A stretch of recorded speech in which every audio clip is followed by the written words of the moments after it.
Bus AP ప్రజలకు శుభవార్త. మహిళలతో పాటు వారికి కూడా ఫ్రీ బస్సులో కూటమి ప్రభుత్వం ఏర్పడిన విషయం తెలిసిందే. ఇటీవల జరిగిన ఎన్నికల్లో టీడీపీ, జనసేన, బీజేపీ కలిసి పోటీ చేశాయి. ఆ తర్వాత 3 పార్టీలు కలిసి ప్రభుత్వాన్ని ఏర్పాటు చేశాయి. అయితే ఈ ప్రభుత్వం ప్రస్తుతం సంచలన నిర్ణయాలు తీసుకుంటుంది. ఎన్నికల మేనిఫెస్టోలో ఇచ్చిన హామీలకు అధికారంలోకి వచ్చిన తర్వాత ఒక్కొక్కటిగా పూర్తి చేసుకుంటూ పోతోంది. అయితే కర్ణాటక, తెలంగాణ రాష్ట్రాల్లో మహిళలకు ఆర్టీసీ బస్సుల్లో ఉచిత ప్రయాణం అవకాశం కల్పిస్తున్న సంగతి తెలిసిందే.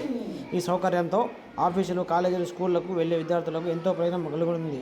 ఈ తరహాలోనే ఏపీలో కూడా కూటమి అధికారంలోకి వస్తే రాష్ట్రంలో మహిళలకు ఆర్టీసీ బస్సుల్లో ఫ్రీగా బస్సు చేసే సౌకర్యం కల్పిస్తామని కూటమి నాయకులకు హామీ ఇచ్చింది. మహిళలు ఈ పథకం కోసం ఆసక్తిగా ఎదురు చూస్తున్నారు.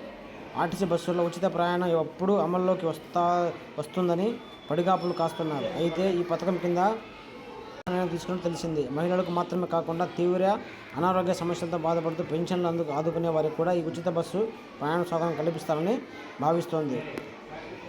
వారు వైద్య సేవలను పొందేందుకు ఉచిత బస్ పాసులను ఇవ్వాలని ప్రభుత్వం ఆలోచన చేస్తోంది. గుండె జబ్బులు, కిడ్నీ, పక్షవాతం, లివర్, తలసేమియా, లెప్రసీ, సివియర్ హెమిలీఫియా వంటి అనారోగ్య సమస్యలు ఉన్న వారికి ఫ్రీ బస్సు సదుపాయం కల్పించాలని ప్రభుత్వం ఆలోచన చేస్తోంది. కొంతమందికే ఉంది.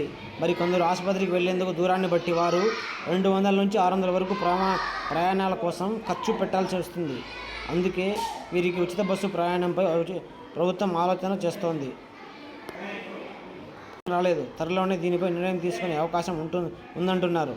ఒకవేళ ప్రభుత్వం ఈ నిర్ణయం తీసుకుంటే పేదవారికి, ముఖ్యంగా వారికి గొప్ప మేలు చేసినట్లే అవుతుంది.